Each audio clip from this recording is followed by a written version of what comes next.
The thunder cracked as the dark sky wept over the desolate plains of Colorado Territory, 1870, where Remington Vance stood silently on his porch, watching three black-clad figures approach his homestead through the downpour.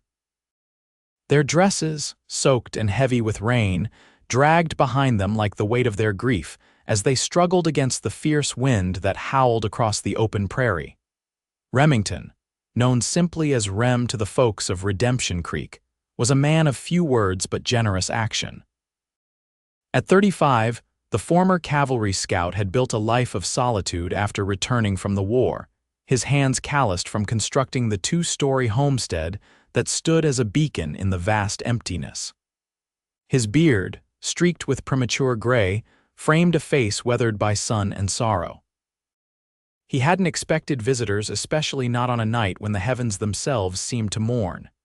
"Madams," he called out, descending the steps into the mud. "Please, come inside out of this weather." The women, a mother and two daughters he would soon learn, moved like specters toward him. Their faces, partially hidden beneath soaked black veils, revealed nothing but exhaustion and despair. "Thank you, sir," the eldest of the three spoke, her voice barely audible above the rain. "Our wagon broke an axle 5 miles back. We saw your light and hoped."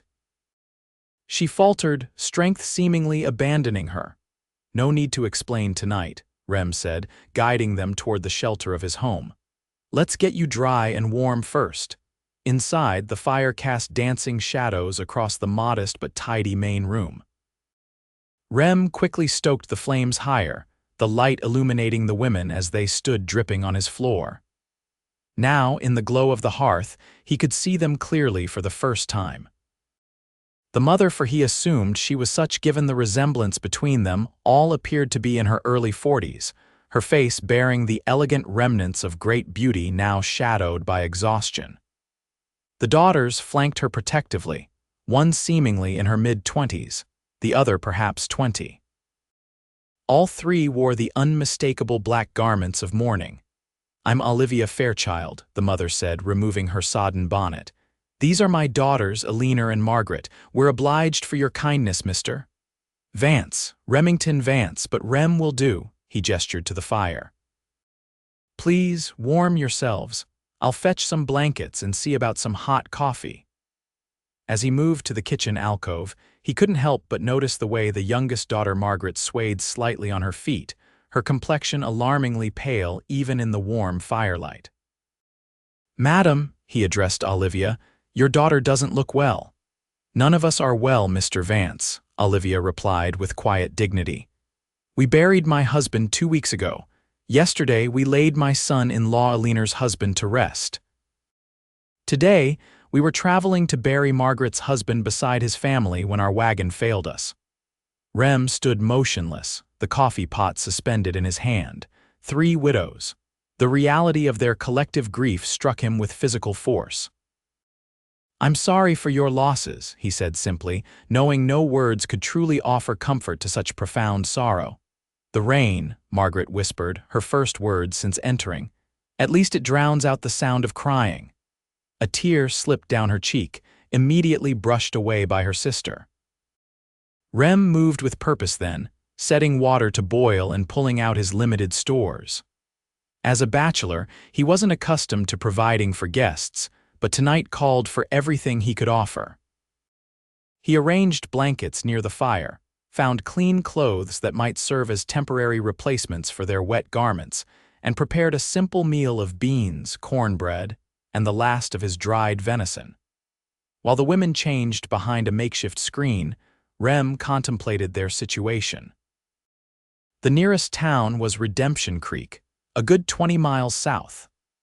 With the storm showing no signs of abating and a broken wagon, these women had nowhere to go for at least a day or two. "You're welcome to stay until the weather clears," he offered when they emerged, looking slightly less fragile wrapped in his spare clothes and blankets. "I can see about fixing your wagon once the rain stops. Why would you help strangers so readily, Mr. Vance?" Eleanor asked, her tone not accusatory but genuinely curious. Rem considered her question as he served the simple meal. Out here, madam, refusing help is as good as signing someone's death warrant. The land doesn't care about your circumstances, it'll kill you just the same. You speak from experience, Olivia observed, accepting a steaming mug with grateful hands. Yes, madam, I do. They ate in relative silence, the steady drumming of rain on the roof filling the void where conversation might have been. Rem noticed how Olivia's eyes constantly checked her daughters, how Alina maintained a protective stance even while seated, and how young Margaret seemed to drift between awareness and some distant place of her own. After the meal, Rem showed them to the small loft where he kept a spare bed. I'll sleep down here by the fire, he assured them. You'll have privacy. That night, as he lay on a bedroll before the dying embers, Rem listened to the storm battering his home. Occasionally, he caught the muffled sound of weeping from above, quickly hushed as if the mourners feared disturbing his rest. The rain, as Margaret had noted, provided a merciful blanket of sound that offered some dignity to their grief. 3 widows slept beneath his roof that night, their tears quieted by the steady rain outside. Rem stared into the darkness and wondered what twist of fate had brought them to his door and what responsibility he now bore for their welfare. Morning arrived with reluctant light filtering through lingering clouds. The storm had passed, but the world remained saturated, mud stretching in every direction. Rem rose early, preparing coffee and a breakfast of cornmeal mush sweetened with the last of his molasses before his guests stirred. Olivia was the first to descend the ladder from the loft, her hair neatly braided and her borrowed clothes as properly arranged as possible. Without the shock and exhaustion of the previous evening, Rem could now see the woman beneath the widow's weeds, intelligent eyes the color of aged whiskey, high cheekbones, and hands that spoke of both gentility and hard work. "Good morning, Mr. Vance," she said, her voice stronger than the night before. "I apologize for imposing on your hospitality." "No imposition, madam. Coffee's hot if you'd like some." She accepted gratefully, wrapping her hands around the cup as if drawing strength from its warmth. "My daughters are still resting. Yesterday was difficult, understandable." Rem busied himself with breakfast preparations, giving her space to collect herself. "We were traveling from Denver," Olivia volunteered after a moment. "My husband Thomas had a mining claim that failed." The disappointment weakened his heart, they said. Alina's husband worked the same claim a cave-in took him. She paused. Margaret's husband took fever after trying to rescue the trapped men, 3 women widowed by a single hole in the ground. Rem nodded gravely. "The mountains have a way of taking without asking." "Indeed." Olivia sipped her coffee. "We're bound for Texas. Margaret's husband had family with a cattle operation near San Antonio. They've offered us a place. That's a long journey for 3 women alone. We have little choice. Our funds are limited, and Denver holds nothing but heartbreak now." The conversation paused as Alina and Margaret descended from the loft. Both women looked marginally better after a night's rest, though grief still hung about them like a tangible thing. After breakfast, Rem donned his hat and coat. "I'll ride out to your wagon, see what can be done." "I'll accompany you," Alina volunteered unexpectedly. "I know where we stored the tools and I've some experience with repairs. My father believed daughters should be practical." Something in her tone, perhaps determination pushing through grief, caused Rem to nod in acceptance. They rode double on his mare, Alina sitting stiffly behind him, careful to maintain propriety despite their circumstances. She directed him to where they'd abandoned their wagon, tilted sadly in the muddy road, one wheel collapsed entirely. "Broken axle, as you suspected," Rem confirmed after inspection. "I can fix it, but we'll need to bring it back to my place where I have proper tools." Alina nodded, already rummaging through the wagon's contents. "We should salvage what we can now. The rest can wait until the wagon is repaired." Together, they loaded the essentials onto his horse clothing bundles, a small chest of personal items and a canvas bag that clinked with what Rem suspected were cooking implements. Alina worked methodically, her grief seemingly channeled into purposeful action. "You're handling this remarkably well," Rem observed as they secured the last bundle. Elinor paused, tucking a strand of chestnut hair behind her ear.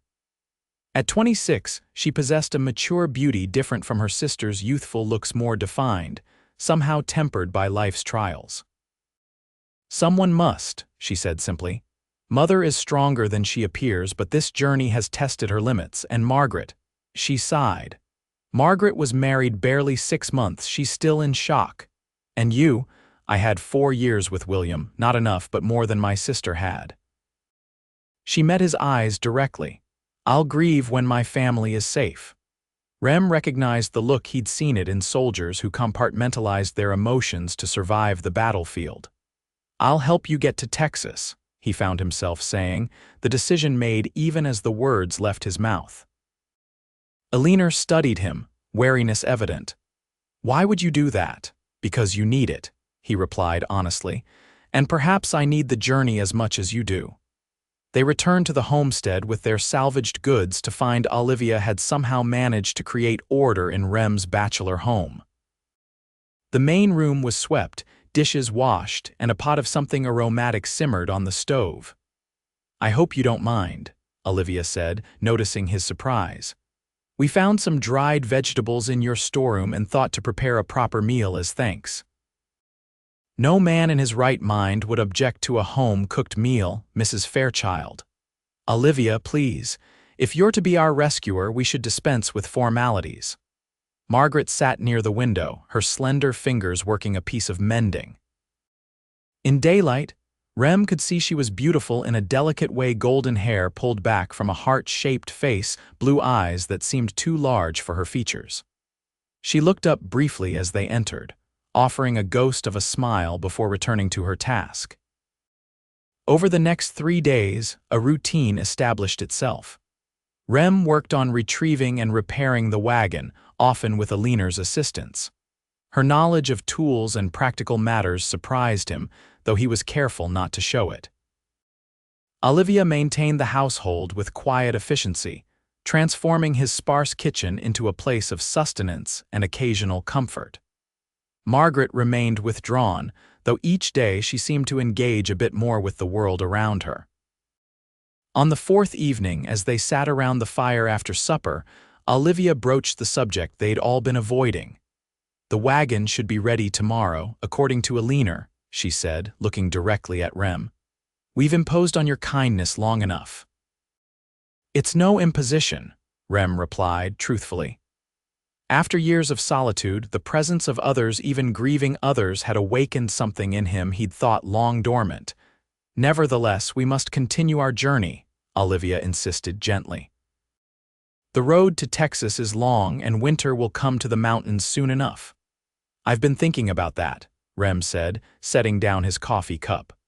"The journey to Texas is dangerous for 3 women traveling alone, especially with winter approaching. I'd like to accompany you, at least as far as the Texas border."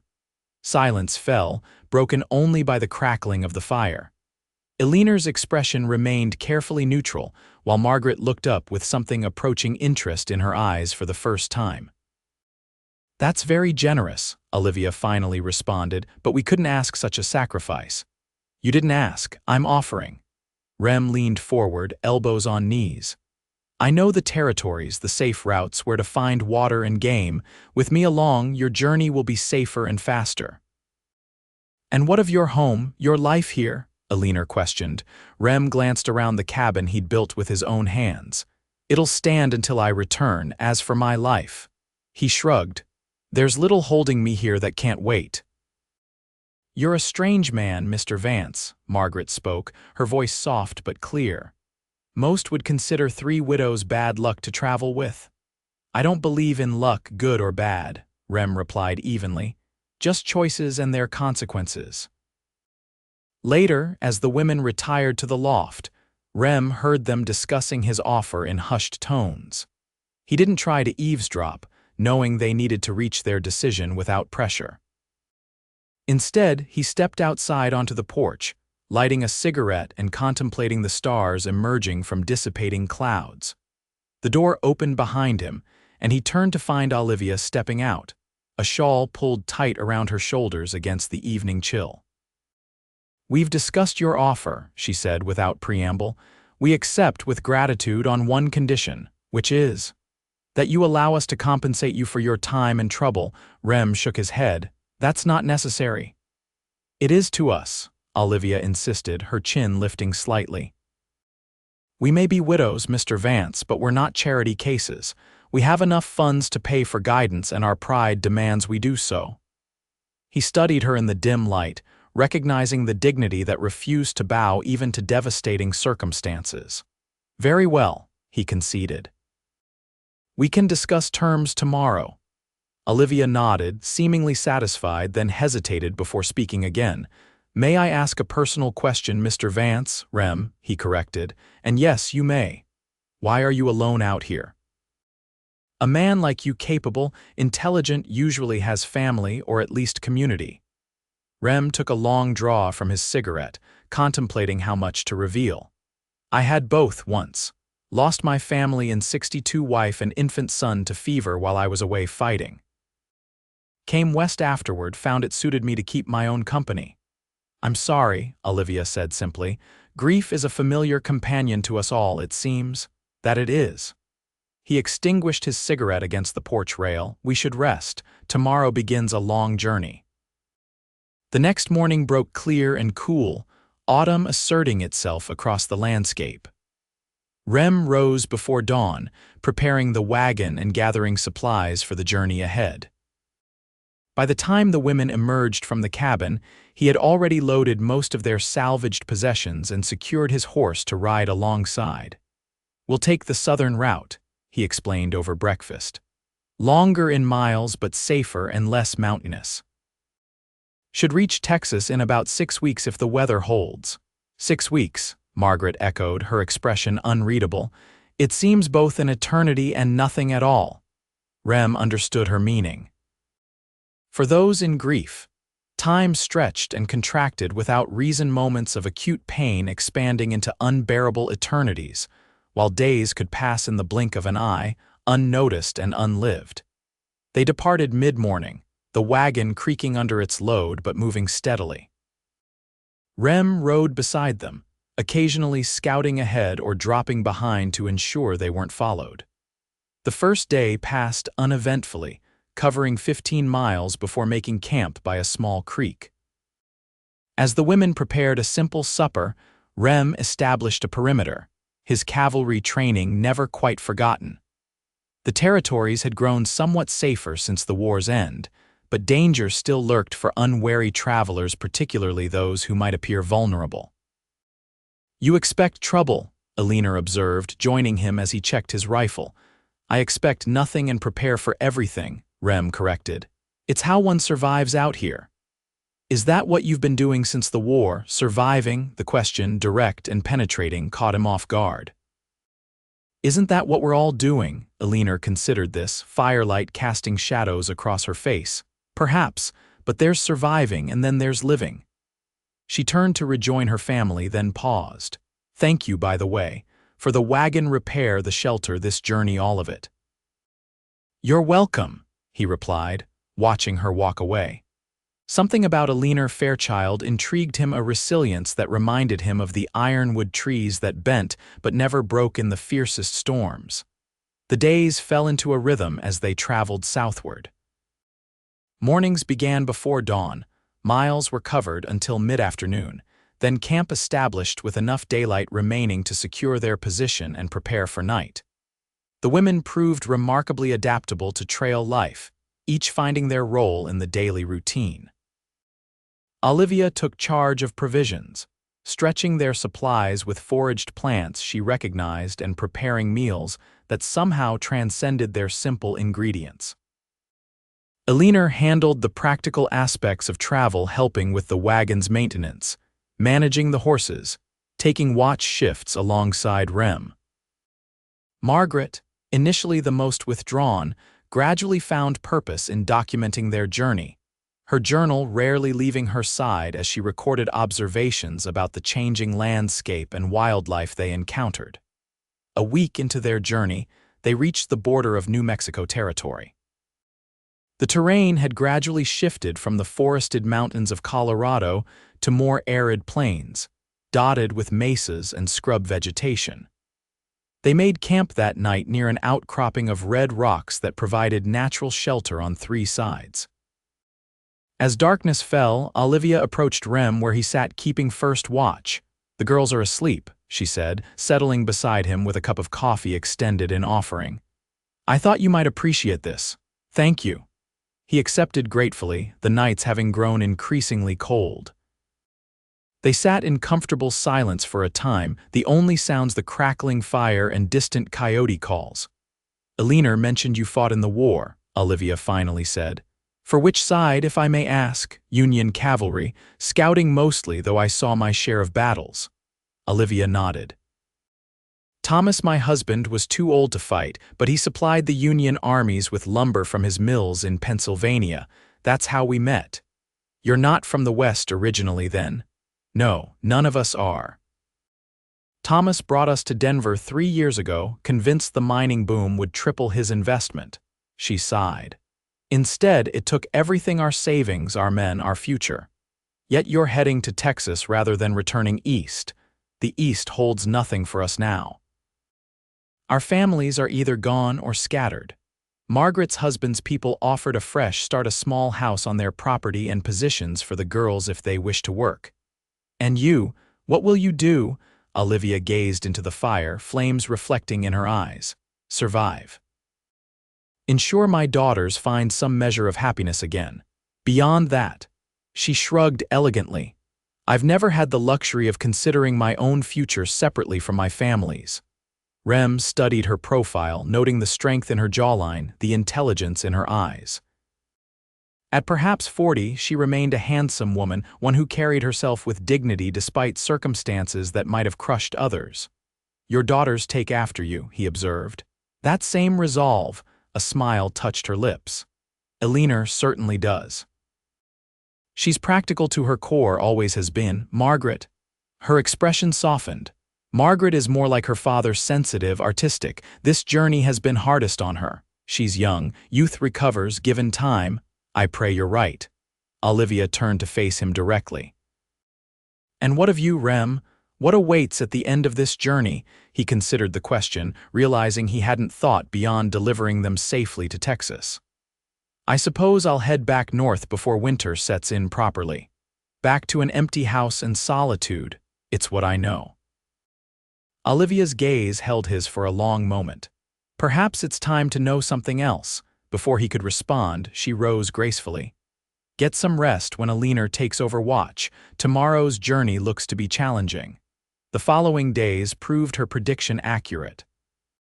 The terrain grew increasingly difficult, water sources scarce, and the October winds picked up, driving dust into every crevice and making travel uncomfortable. Yet the Fairchild women never complained, facing each hardship with remarkable fortitude. 2 weeks into their journey, disaster struck without warning. They'd stopped to water the horses at a small spring when Rem noticed dust on the horizon, riders approaching fast from the west. "Get to the wagon," he ordered sharply, already moving to intercept the potential threat. The women responded instantly. Olivia and Margaret taking cover while Eleanor reached for the shotgun, they kept wrapped in canvas beneath the seat.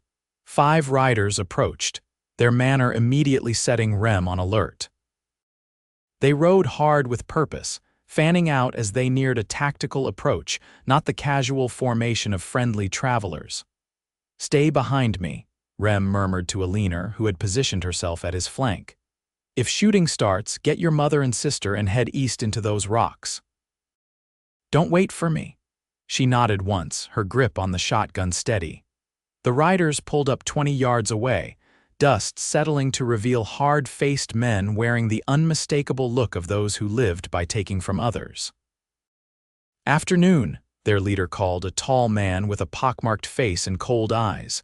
"Traveling far?" "Far enough," Rem answered noncommittally. "Something we can help you with," the leader smiled, revealing tobacco-stained teeth. "Just being neighborly, rare to see women out here."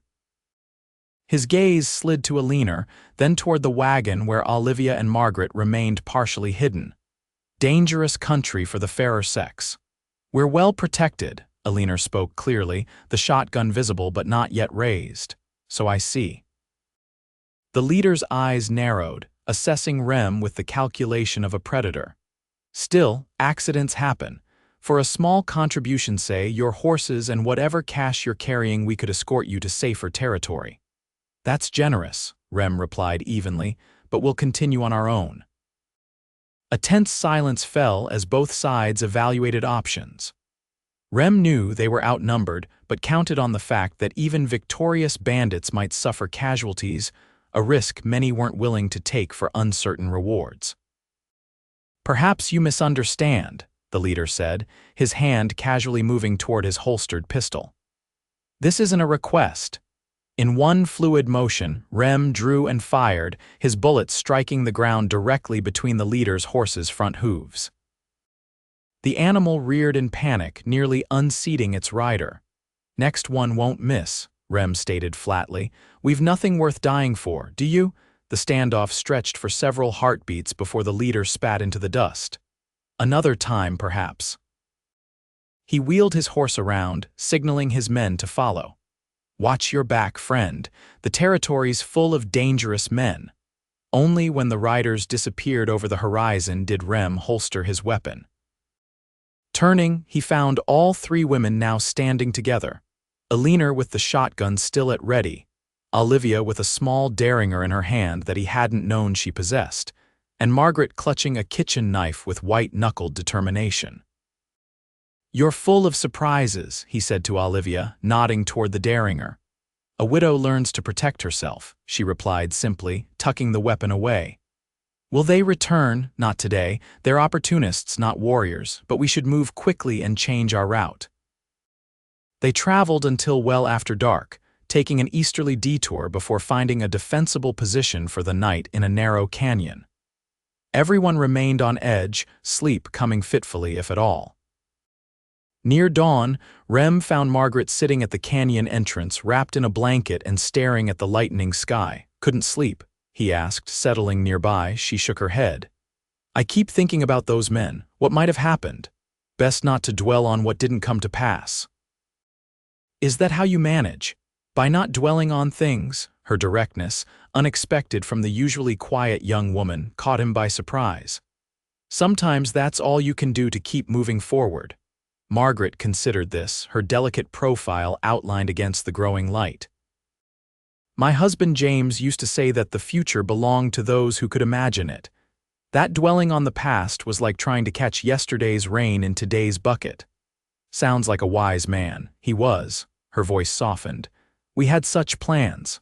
A home, children, a life together. Now I'm 20 years old with nothing but memories and widow's weeds.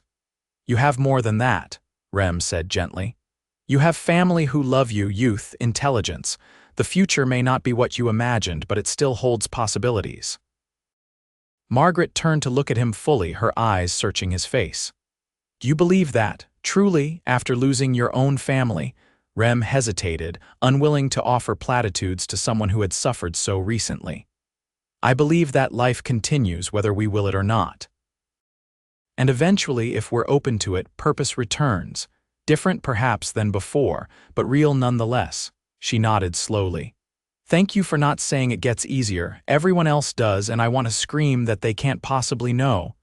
It doesn't get easier, Rem acknowledged. It gets different. The grief changes shape, becomes something you carry rather than something that carries you. For the first time since he'd met her, Margaret smiled genuinely. That I can believe. The incident with the bandits altered the dynamic of their small group. A shared danger had forged a deeper bond, transforming them from reluctant traveling companions to something approaching friends. Conversations around the evening fire grew longer, more personal. Laughter, though still rare, occasionally punctuated their days. Alina particularly seemed to emerge from her shell of grief and responsibility. Rem found himself frequently working alongside her, impressed by her quick mind and practical nature. She approached every problem methodically, whether repairing harness straps or determining the safest route through difficult terrain. "Where did you learn all this?" he asked one afternoon as they worked together to fix a loose wheel. "Necessity," she replied, efficiently threading leather through metal grommets. "My father believed in education for his daughters, but not the kind most girls receive. He taught us mathematics, business ledgers, basic engineering. Said the world was changing and women would need more than embroidery to survive in it. He was right." "Yes." She tightened the final strap with a sharp tug, though I doubt he envisioned this particular application of his lessons. Rem smiled, a rare enough occurrence that Alina noticed, her eyebrows rising slightly. "You should do that more often," she observed. "Smile. It suits you." Before he could respond, Olivia called them for the evening meal, the moment passing like a shadow across the prairie. That night, unable to sleep, Rem stepped away from camp to check their perimeter one final time. The moon hung nearly full overhead, bathing the landscape in silver light that transformed the rugged terrain into something otherworldly. "Beautiful, isn't it?" Alina's voice came from behind him. He turned to find her wrapped in a shawl against the night chill, her dark hair loose around her shoulders. The moonlight softened her features, reminding him that beneath the practical exterior was a young woman only a few years past girlhood. "It is," he agreed, though best appreciated from a secure position. A hint of amusement touched her lips. "Always the scout, old habits." "Tell me about the war," she requested unexpectedly, moving to stand beside him. "Not the battles, the people. What was it like?" Rem considered her question, memories he seldom examined rising to the surface. It was a study in contradictions, moments of extraordinary courage alongside incomprehensible cruelty, friendship forged in fire, men at their best and worst often in the same day. "Do you miss it?" "Not the fighting, but the clarity sometimes. In war, your purpose is define, survive, protect your comrades, complete the mission. Civilian life is more ambiguous." Alina nodded thoughtfully. "I understand that, strangely enough. After William died, I found myself adrift. All our plans, our future suddenly vanished. Now I'm rebuilding my life's purpose one day at a time." "And what have you found so far?" She looked up at him, moonlight reflecting in her eyes. "That I'm stronger than I knew, that grief doesn't define me. That perhaps there are new paths to explore I never considered before." Something unspoken passed between them in that moment, a recognition of kindred spirits who had weathered loss and emerged scarred but intact. The journey continued southward, each day bringing them closer to their destination. They crossed into Texas in early November, the landscape changing yet again to rolling hills and stands of oak and cypress. Water became more plentiful, game more abundant, making their travel somewhat easier despite the occasional autumn storms. One such storm caught them 3 days inside the Texas border, a sudden squall that transformed the sky from clear blue to threatening gray within hours. They barely had time to secure a campsite beneath a limestone overhang before the deluge began, rain falling in sheets that created a silver curtain around their shelter. "Reminds me of the night we met," Olivia observed as they huddled around the small fire Rem had managed to start.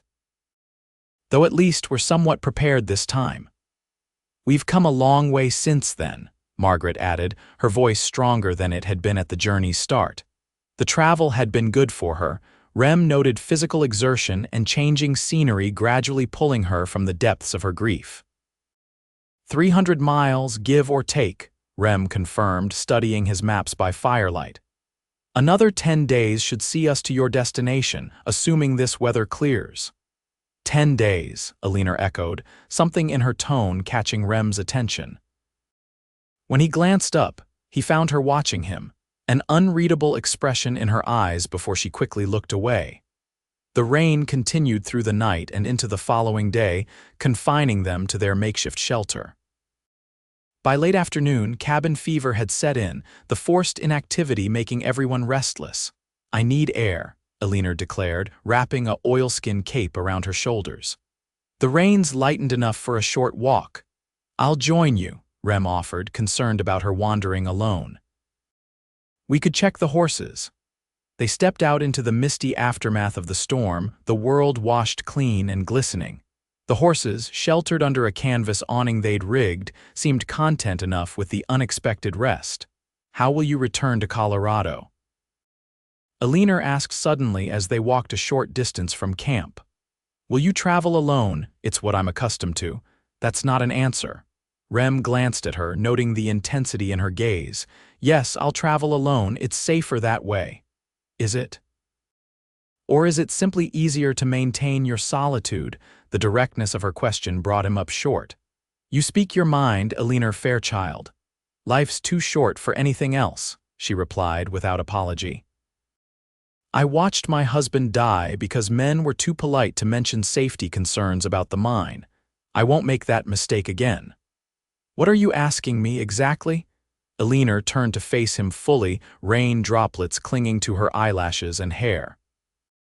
I'm asking what you really want, Remington Vance. To return to an empty house and an empty life? Or to consider that perhaps fate brought you to our door that night for a reason? The air between them seemed to charge with unspoken possibilities. Rem found himself acutely aware of her, the curve of her cheek, the determined set of her jaw, the intelligence in her eyes that missed nothing. I've been alone a long time, he said finally. It becomes a habit. Habits can be broken. Alina, I'm not asking for promises, she interrupted. Only that you consider possibilities. With that, she turned and walked back toward camp, leaving him standing in the gentle rain, more unsettled than he'd been in years. The storm passed overnight, leaving behind mud that slowed their progress but couldn't dampen the new energy that seemed to pervade their small group. Even Olivia noticed the change, her observant eyes missing little of the newfound tension between her daughter and their guide. Alina has always been one to go directly after what she wants, she commented to Rem as they broke camp 2 days later. Much like her father in that respect. Mrs. Fairchild, Olivia, she corrected firmly. Olivia, he amended. I wouldn't want you to think that a man and woman might find common ground in shared experience and mutual respect. Her eyebrow arched elegantly. I'm not so old or conventional that I can't recognize what's happening, Rem, nor would I stand in its way. Even though I'm taking you to the family that's offered you shelter, Olivia's expression softened. Life rarely follows the paths we expect. My daughter's happiness is my primary concern. If Alina finds that with you rather than in San Antonio, who am I to object? Before he could respond, Margaret called from the wagon, ready to depart. The conversation ended, but Olivia's words lingered in Rem's mind as they traveled that day. The terrain grew increasingly challenging as they approached the hill country of Central Texas.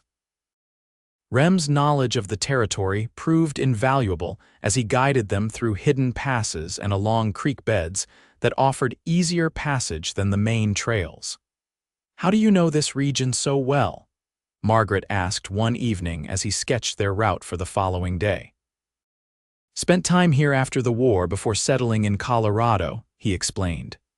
There was work guiding cattle drives north. You've lived quite a life, Olivia observed. Soldier, scout, guide, homesteader. Jack of all trades, master of none, Rem replied with self-deprecation. I disagree, Alina said, joining the conversation. You've mastered survival in its purest form, adaptation. That's no small accomplishment. Their eyes met across the fire, the connection between them almost tangible. Rem found himself wondering what it might be like to build a life with someone who understood him so intuitively, who saw strength where he saw only necessity. The next morning, disaster struck again without warning. They were traversing a narrow path along a hillside when one of the wagon wheels struck a hidden rock, cracking the wooden rim. The wagon lurched dangerously, nearly toppling before Rem managed to halt the horses. Everyone out, he ordered, already assessing the damage. Alina, help me stabilize the wagon before it slides. Working together, they managed to prevent catastrophe, but the wheel was beyond simple repair. The rim had split completely, rendering the wagon immobile. "We'll need to find a settlement," Rem concluded after examination. "This requires a proper wheelwright." "How far?" Olivia asked, already organizing their essential possessions. Rem consulted his mental map of the region. "There's a small town about 15 miles east Cypress Creek. I passed through it years ago. Should have the services we need." 15 miles, Margaret repeated, glancing at the disabled wagon. "We'll have to walk." "You and your mother will ride the horses," Rem decided. "Eleanor and I will walk alongside. We'll take only what we can carry, return for the rest once the wheel is repaired." They worked quickly to secure the wagon and salvage necessities, fashioning packs that distributed the weight as evenly as possible. By mid-morning they were underway, the women riding double on one horse while Rem led the other, laden with their essential supplies. The journey to Cypress Creek proved arduous. November sun beat down with unseasonable intensity, the trail dusty and uneven. They stopped frequently to rest and water the horses, making slower progress than Rem had hoped. By late afternoon, Margaret was showing signs of exhaustion, her face pale beneath her bonnet. "We should make camp," Eleanor suggested, noticing her sister's condition. "Continue in the morning." Rem surveyed their surroundings, evaluating options. "There's a creek ahead about a mile. Better to reach water before stopping." They pressed on, the women dismounting to walk the final distance, allowing the tired horses some relief. When they finally reached the creek, the sun was setting, painting the sky in brilliant oranges and purples. "Beautiful," Margaret murmured, sinking gratefully onto a fallen log. "Almost worth the journey." They established camp quickly, routine making the tasks efficient despite their fatigue. As night fell, bringing welcome coolness, Rem found himself sitting beside Eleanor at the creek's edge, both soaking tired feet in the gentle current. "Your sister seems better," he observed. "Stronger than when we began," Eleanor nodded. "This journey has been healing for her in ways I didn't expect, for all of us, really." She glanced at him sideways. "Even you, I think?" "How so? You smile more, talk more." She bumped her shoulder lightly against his. "Live more." The simple gesture of companionship, so natural, so unforced, awakened something in Rem he'd kept dormant for years. Without conscious thought, he found his hand covering hers where it rested on the bank between them. "Perhaps I needed this journey as much as you did," he admitted quietly. Eleanor turned her hand beneath his, their fingers interlacing. Neither spoke further, the contact saying everything necessary as the creek burbled softly around their feet and stars emerged overhead. They reached Cypress Creek by noon the following day, the small settlement appearing like a mirage on the horizon. A dozen buildings clustered around a central street, with scattered homesteads visible in the surrounding countryside.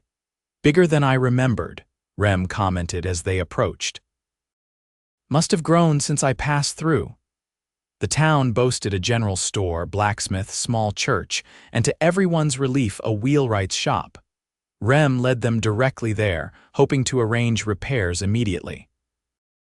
The wheelwright, a burly man named Henson, examined their description of the damage with professional interest.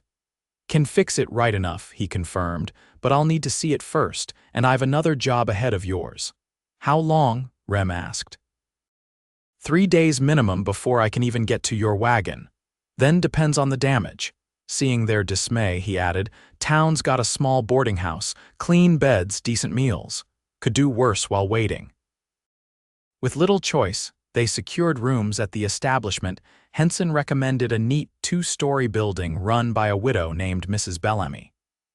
The older woman clucked sympathetically at their tale of misfortune, showing them to 2 adjoining rooms overlooking the town's main street. "Supper's at 6 sharp," she informed them. "Bath house out back if you're wanting to wash off the trail dust. 2 bits extra for hot water." The luxury of private rooms, proper beds, and hot baths after weeks on the trail seemed almost decadent. Even Olivia, the most composed of them, sighed with pleasure at the prospect. "I believe I'll avail myself of that bath house immediately," she declared once Mrs. Bellamy departed. "Margaret, you should rest. Eleanor, perhaps you could accompany Mr. Vance to retrieve some essentials from the general store. We're running low on several necessities." The transparency of her matchmaking wasn't lost on Rem or Eleanor, whose cheeks colored slightly as she nodded agreement. The general store proved well-stocked for such a small settlement.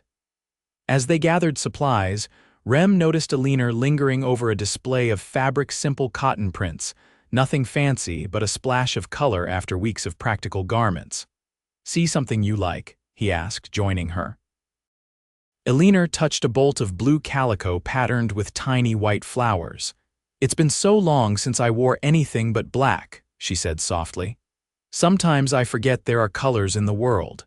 Without hesitation, Rem turned to the shopkeeper. "We'll take 3 yards of this," he said, indicating the blue fabric. "Rem, no," Eleanor protested. "Consider it an early Christmas gift," he insisted, already counting out coins. Later, as they walked back to the boarding house, parcels in hand, Eleanor's step seemed lighter than before. "Thank you," she said simply. "It was a kind thought." "You deserve beautiful things," Rem replied, the words escaping before he could consider them. Eleanor stopped walking, turning to face him on the dusty street. "So do you, Remington Vance. Beautiful things, happiness, connection, all of it." Her directness both unnerved and attracted him. In Eleanor Fairchild, he recognized a spirit unbroken by tragedy, a woman who faced life's harshest realities without surrendering to bitterness or despair. "I'm beginning to believe that might be possible again," he admitted. The 3 days in Cypress Creek passed more quickly than expected. Rem and the wheelwright traveled to the abandoned wagon, assessed the damage, and began repairs. The Fairchild women rested, replenished supplies, and gradually reintegrated into the rhythms of settled life after weeks on the trail. On their final evening in town, Mrs. Bellamy informed them that a small social was being held at the church, nothing elaborate, just music, refreshments, and community gathering. "You should all attend," she encouraged. "Good way to lift spirits before continuing your journey." To Rem's surprise, the women agreed enthusiastically. Even more surprising was his own willingness to accompany them, a measure of how much had changed since that rainy night in Colorado. The church had been transformed with lanterns and autumn decorations, benches pushed back to create space for mingling. A small group of local musicians played fiddle and guitar in one corner, while townspeople of all ages conversed in groups throughout the room. Their arrival caused a minor stir. Newcomers always did in small settlements, but the reception was welcoming. Within minutes, Olivia was engaged in conversation with the minister's wife. Margaret was being introduced to several young people her age, and Eleanor found herself approached by the schoolteacher, eager for news from beyond their isolated community. Rem stood back, observing the scene with a mixture of detachment and growing warmth. The Fairchild women fit naturally into this gathering, their innate grace and intelligence drawing others to them despite their still evident mourning. "Your wife is quite charming," a voice beside him commented. Rem turned to find an older gentleman, the town doctor, judging by the introduction that followed. "We're not married," Rem corrected. "I'm escorting the Fairchild family to relatives in San Antonio." "Ah, my mistake." The doctor's eyes twinkled knowingly. "Though if I may say, the way you look at the elder daughter suggests my assumption wasn't entirely unfounded." Before Rem could respond, the musicians struck up a livelier tune, and couples began forming for a dance. To his astonishment, Margaret was among them, allowing a respectful young man to lead her into the set. "Her first smile in months," Olivia murmured, appearing at Rem's side. "Worth the journey just for that." They watched as Margaret moved through the dance figures, her natural grace returning despite months of grief. For a brief moment, she looked like what she truly was, a beautiful young woman with her life before her, not just a widow trapped in mourning. "Would you care to dance, Mrs. Fairchild?" The doctor inquired politely of Olivia. After a moment's hesitation, she accepted, joining the growing number of couples on the floor. And then there were two, Elinor said, stepping up beside Rem. The blue calico dress she'd fashioned from his gift suited her perfectly, bringing out the warmth in her eyes and the natural highlights in her dark hair. "You look beautiful," Rem said simply. "Thank you." She watched the dancers for a moment before adding, "It feels strange participating in normal life again. Almost like wearing someone else's clothes. But not unwelcome." "No," she agreed, "not unwelcome." The music shifted to a slower waltz, the three-quarter time filling the small church with gentle rhythm. "Dance with me," Rem asked, offering his hand. Elinor's eyes widened slightly. "Are you sure? People will talk." "Let them," he replied, surprising himself with his own certainty. "I'm tired of letting fear of what might happen tomorrow prevent me from living today." Her smile, as she placed her hand in his, was worth every mile of their journey. As they joined the other dancers, moving together in perfect synchronization, Rem felt something long dormant awakening fully within him: hope, possibility, the promise of a future not defined by past losses. Later that night, after the social had ended and they'd returned to the boarding house, Rem found himself unable to sleep. The room felt confining after weeks under open skies, and his mind raced with thoughts he couldn't quiet. Stepping outside onto the small back porch, he discovered Elinor already there, wrapped in a shawl against the night chill. "Couldn't sleep either?" he asked, joining her at the railing. She shook her head. "Too much to think about." "Such as?" Elinor turned to face him, moonlight silvering her features. "We're only 3 days from San Antonio, once we arrive." "Once we arrive, you'll be safe with your relatives," Rem completed when she trailed off. "As planned. And you'll return to Colorado." It wasn't a question, but Rem heard the unspoken one beneath it. "That was the agreement. Agreements can change," Elinor said quietly, "if both parties wish it." The moment stretched between them, filled with possibilities neither had dared voice directly until now. "What are you saying, Elinor?" "I'm saying that sometimes life offers unexpected paths." Her voice remained steady, though her hands twisted nervously in her shawl. "I'm saying that in these weeks together, I've come to admire and respect you in ways I never anticipated. I'm saying that the thought of reaching San Antonio only to watch you ride away feels." She paused, searching for the right word. "Unfinished." Rem stepped closer, close enough to see the pulse fluttering at her throat. "And what would finishing look like to you?" "I don't know exactly," she admitted. "Only that I want the chance to find out. With you." The honesty of her declaration, direct, unadorned, courageous, struck Rem like a physical force. This woman who had endured loss and hardship, who had shouldered responsibility for her family's welfare, who had never once surrendered to self-pity or despair, now stood before him offering the most precious gift, a future together. "I've been alone so long," he said softly, "I almost forgot how to be anything else. Then you arrived on my doorstep that night, and slowly, day by day, you reminded me." "Reminded you of what?" Elinor whispered. "That life is meant to be shared. That courage isn't just facing danger but opening yourself to possibility." He took her hand, his thumb tracing circles on her palm. "That sometimes the journey matters more than the destination." In the silence that followed, Elinor leaned forward, resting her forehead against his chest. Rem's arms came around her naturally, as if they'd done this 100 times before. "We should talk to your mother," he said after a moment. "And your sister." Elinor looked up, surprise and joy illuminating her face. "You mean?" "I mean that if they're agreeable, perhaps our journey doesn't have to end in San Antonio." Rem touched her cheek gently. "Perhaps it's just beginning." The wagon, repaired and reinforced, departed Cypress Creek 3 days later with spirits considerably higher than when they'd arrived. Margaret, revitalized by the brief respite in town, had blossomed further after learning of the understanding reached between her sister and Rem. Olivia, ever practical, had insisted only on a proper courtship period before any formal arrangements, a condition both parties readily accepted. Their final days of travel passed almost too quickly, the landscape changing to the distinctive rolling hills and live oaks of central Texas. Signs of cultivation increased fenced pastures, occasional farmhouses, more frequent travelers on the roads. "Hard to believe we've come so far," Margaret observed as they made camp for what would likely be the last night of their journey. "It feels like both forever and just yesterday that we arrived at your door, Rem."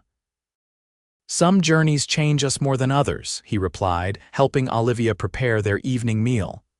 "This one certainly changed me. For the better, I hope," Elinor said, joining them with an armload of firewood. "Undoubtedly," Rem confirmed, their eyes meeting in the shared understanding that had grown between them. That night, as the women slept, Rem sat watch beneath stars that seemed both familiar and new. The path forward wasn't perfectly clear. There would be introductions to Margaret's in-laws, explanations, arrangements to be made regarding his property in Colorado. But for the first time in years, uncertainty felt like promise rather than threat. San Antonio appeared on the horizon the following afternoon, a substantial town spread along the river, its buildings a mix of American and Mexican influences reflecting the region's complex history. "We're to look for the Callahan Ranch," Olivia reminded them as they approached the outskirts. 5 miles north of town, according to their letters. Following directions obtained in town, they found the property without difficulty, a prosperous-looking cattle operation with a large main house and several outbuildings spread across rolling pastureland. A wooden sign bearing the name Callahan confirmed they'd reached their destination. As they approached the main house, the front door opened, revealing a silver-haired couple who stepped onto the porch with expectant expressions. "That's James's parents," Margaret said softly, a mixture of emotions crossing her face. "I only met them once at our wedding." Rem halted the wagon in the yard, helping the women down with particular attention to Elinor, whose hand lingered in his longer than strictly necessary. "Margaret, my dear," Mrs. Callahan called, descending the steps with arms outstretched. "Welcome, welcome at last. We've been so worried after your last letter said you'd be delayed." Introductions followed, somewhat awkward given the circumstances, but eased by the genuine warmth of the Callahans' welcome. They were ushered inside where refreshments awaited, along with countless questions about their journey. Olivia, with her natural grace, explained their adventures, diplomatically emphasizing Rem's role in their safe arrival. Elinor, seated beside him, occasionally added details her mother omitted, while Margaret grew increasingly animated as she reconnected with her late husband's family. "We owe you a debt of gratitude, Mr. Vance," Mr. Callahan said finally. "Escorting 3 women across such dangerous territory above and beyond the call of duty." "It was my privilege," Rem replied honestly, "though I should mention that these ladies proved remarkably capable. They're not the helpless flowers society might assume." "We've learned that already about our Margaret," Mrs. Callahan agreed with obvious affection. "James always said she had more spine than most men he knew for all her gentle appearance." The conversation continued through an elaborate dinner, during which the Callahans outlined their plans for the women's accommodation, a comfortable cottage on the property where they could establish independence while remaining connected to family. "And you, Mr. Vance?" Mr. Callahan inquired. "Will you return north immediately?" Elinor tensed beside him, her hand finding his beneath the table. "Actually," Rem began, meeting Olivia's eyes briefly and receiving her slight nod of approval, "I've been considering opportunities in Texas. The ranching industry here is growing rapidly." "Indeed it is," Callahan agreed enthusiastically. "Always need good men who understand the land and can handle themselves in difficult situations. If you're looking for a position, James mentioned there was property available adjoining your eastern pasture," Margaret interrupted suddenly. All eyes turned to her in surprise.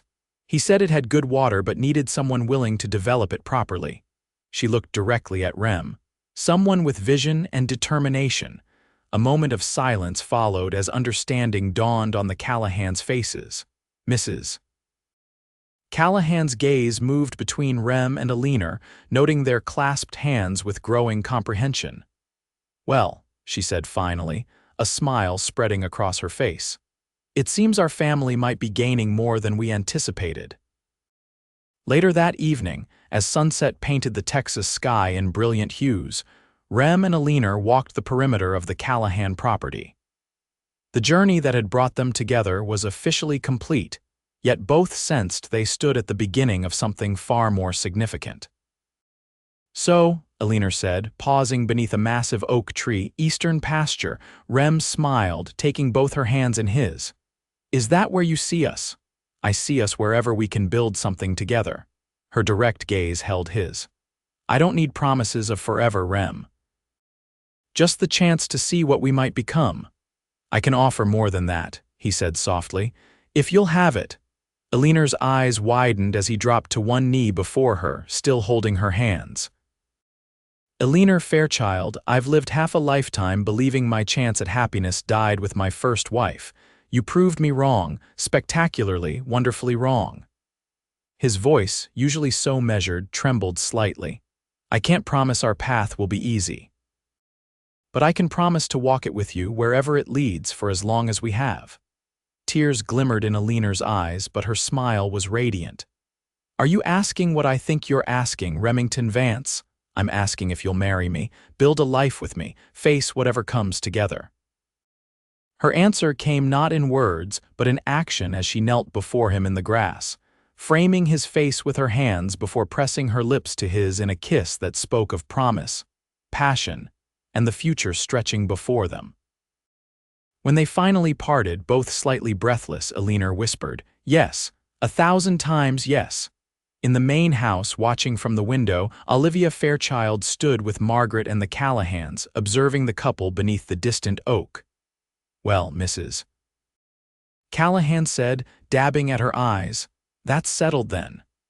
"Indeed," Olivia agreed, her heart full despite the bittersweet knowledge that her daughter would establish her own household. "From widows to new beginnings, not the journey we expected when we set out."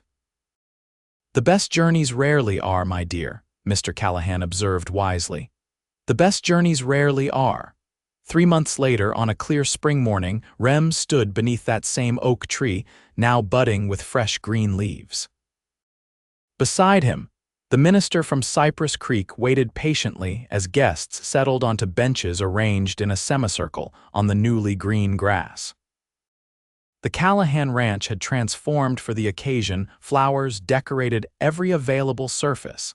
Tables laden with food stood ready beneath a canvas awning, and musicians tuned their instruments in preparation for the celebration to follow. Rem adjusted his new suit, the first he'd owned since before the war, and tried to calm the unexpected nervousness that fluttered in his stomach. At the front of the gathering, Margaret caught his eye and smiled encouragingly. Beside her sat her mother, elegant in lavender that marked her gradual emergence from deep mourning. A murmur ran through the assembled guests as Alina appeared at the far end of the makeshift aisle, her hand resting on Mr. Callahan's arm. Her dress, a creation of pale blue silk that matched the spring sky, had been Mrs. Callahan's gift, a gesture of welcome to the family she was joining. As she walked toward him, Rem felt the last pieces of his long-guarded heart finally surrender. This woman who had entered his life on a stormy night, surrounded by grief and uncertainty, now approached him wreathed in sunlight and promise. When she reached him, taking his hands in hers, the minister began the ceremony that would unite them officially. But Rem knew the true union had begun months earlier, forged in shared hardship and discovery, tested by danger and distance. "I, Alina Marie Fairchild, take you, Remington James Vance, to be my lawfully wedded husband." Her voice rang clear and confident, the same directness he'd first admired now pledging a lifetime of commitment. When his turn came, Rem spoke the traditional words but added his own promise. Where you go, I will go.